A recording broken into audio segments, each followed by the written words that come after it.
জাতীয় নাগরিক পার্টি এনসিপির আজকের এই প্রেস ব্রিফিং এ বাংলাদেশের বিভিন্ন ইলেকট্রনিক এবং প্রিন্ট মিডিয়ার সম্মানিত সাংবাদিক ভাই এবং বোনেরা, আপনাদের সবাইকে জাতীয় নাগরিক পার্টি এনসিপির পক্ষ থেকে শুভেচ্ছা। আমরা 2025 সালে এনসিপি আত্মপ্রকাশের পরেই 25শে জুলাই আমরা বাংলাদেশের 64টি জেলা শহরগুলোকে সামনে রেখে আমরা জুলাই পদযাত্রা করেছিলাম। এরই ধারাবাহিকতায় আমরা এবার আবার নতুন করে জুলাই পদযাত্রা 2026 আয়োজন করতে যাচ্ছি। আমাদের প্রতিপাদ্য হচ্ছে গণভোট বাস্তবায়ন, কর্মসংস্থান ও সীমান্ত সুরক্ষার দাবিতে জুলাই পদযাত্রা 2026। আমাদের এই বিষয়ে একটি লিখিত প্রেস রিলিজ রয়েছে, আমরা সেই প্রেস নোটটি পড়ছি। ঐতিহাসিক রক্তস্নাত জুলাই ফিরে এসেছে নতুন প্রত্যাশা ও প্রেরণার বার্তা নিয়ে। হাজারো শহীদের আত্মত্যাগ এবং ছাত্র জনতার গণঅভ্যুত্থানের মধ্য দিয়ে অর্জিত নতুন গণতান্ত্রিক বাংলাদেশের ইতিহাসে জুলাই একটি অনন্য অধ্যায়। এই ঐতিহাসিক মাসকে যথাযথ মর্যাদায় স্মরণ এবং গণঅভ্যুত্থানের আকাঙ্ক্ষা নতুন প্রজন্ম ও দেশের সর্বস্তরের মানুষের কাছে পৌঁছে দিতে দেশ গড়তে জুলাই জাগরণ শীর্ষক মাসব্যাপী কর্মসূচি ঘোষণা করেছে জাতীয় নাগরিক পার্টি এনসিপি। এর অংশ হিসেবে জাতীয় নাগরিক পার্টি এনসিপি দেশ জুড়ে 64টি জেলার 100টি উপজেলা ও পৌরসভায় গণভোট বাস্তবায়ন, কর্মসংস্থান ও সীমান্ত সুরক্ষার দাবিতে জুলাই পদযাত্রা 2026 আয়োজন করতে যাচ্ছে, যা আগামী 6 জুলাই থেকে শুরু হবে। উত্তরাঞ্চলে এনসিপির মুখ্য সংগঠক সার্জিস আলম ও মুখ্য সমন্বয়ক নাসির উদ্দিন পাটোয়ারির নেতৃত্বে এবং দক্ষিণাঞ্চলে এনসিপির মুখ্য সংগঠক হাসনাত আব্দুল্লাহ এমপি ও মুখপাত্র আসিফ মাহমুদ সজিদ ভুঁইয়ার নেতৃত্বে এই পদযাত্রা অনুষ্ঠিত হবে। জাতীয় নাগরিক পার্টি এনসিপি বিশ্বাস করে জুলাই শুধু একটি মাস নয়, বরং এটি আত্মত্যাগ, গণ আকাঙ্ক্ষা, গণতন্ত্র, ন্যায় বিচার এবং নতুন বাংলাদেশ বিনির্মাণের প্রতীক। তাই মাসব্যাপী এই কর্মসূচির মাধ্যমে সমাজের সকল শ্রেণী পেশার মানুষকে সম্পৃক্ত করে জুলাইয়ের আকাঙ্ক্ষা নতুন প্রজন্মের কাছে পৌঁছে দেওয়া, শহীদদের অবদান স্মরণ করা এবং দেশ গঠনের অঙ্গীকার আরো সুদৃঢ় করাই হবে এই আয়োজনের মূল লক্ষ্য।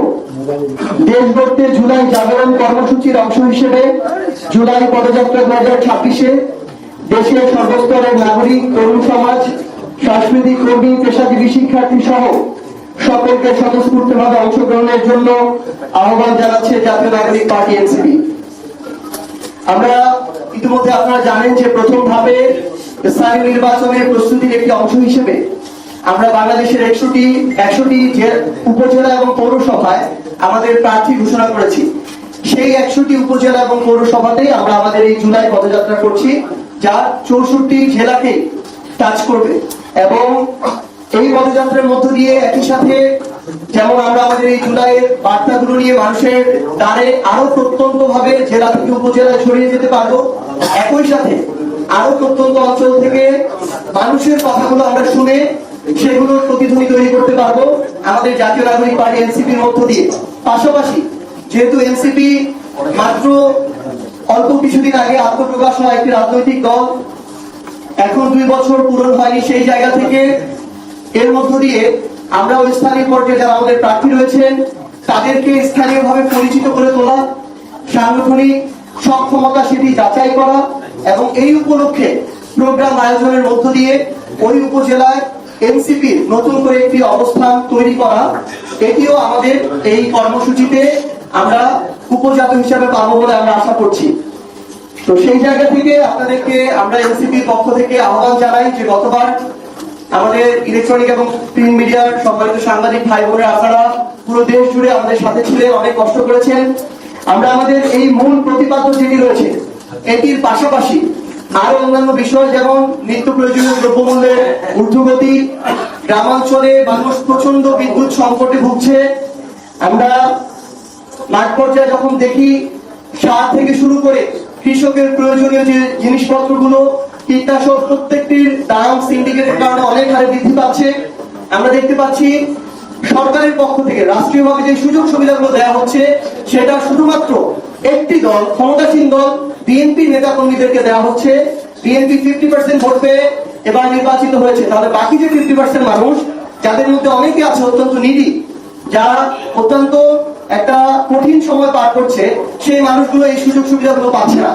তাহলে এই বিষয়গুলো আমরা শুনতে এবং তুলে ধরতে মাঠ পর্যায়ে যাচ্ছি। আপনারা এই জায়গায় আমাদের সাথে পূর্বের মতো থাকবেন, এটা আমাদের প্রত্যাশা।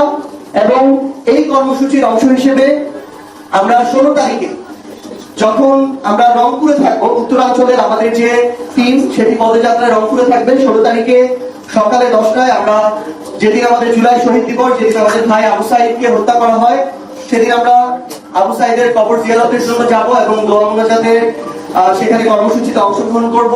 পাশাপাশি 15 জুলাই আমরা কুড়িগ্রামে একটি কৃষক সমাবেশ করতে যাচ্ছি একই সাথে আমাদের পদযাত্রার অংশ হিসেবে। এবং সেই ঐতিহাসিক কৃষক সমাবেশের মধ্য দিয়ে জাতীয় নাগরিক পার্টি এনসিপির আরেকটি উইং, আরেকটি অঙ্গাঙ্গ সহযোগী সংগঠন জাতীয় কৃষক শক্তি সেদিন আত্মপ্রকাশ করবে। তো এই হচ্ছে আমাদের জুলাই পদযাত্রার আজকে যে প্রেস ব্রিফিং এর মূল কথা। এখন যদি আপনাদের যে কোনো প্রশ্ন থাকে,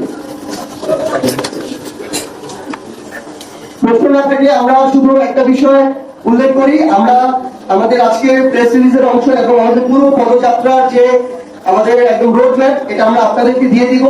আমাদের 6 তারিখে অর্থাৎ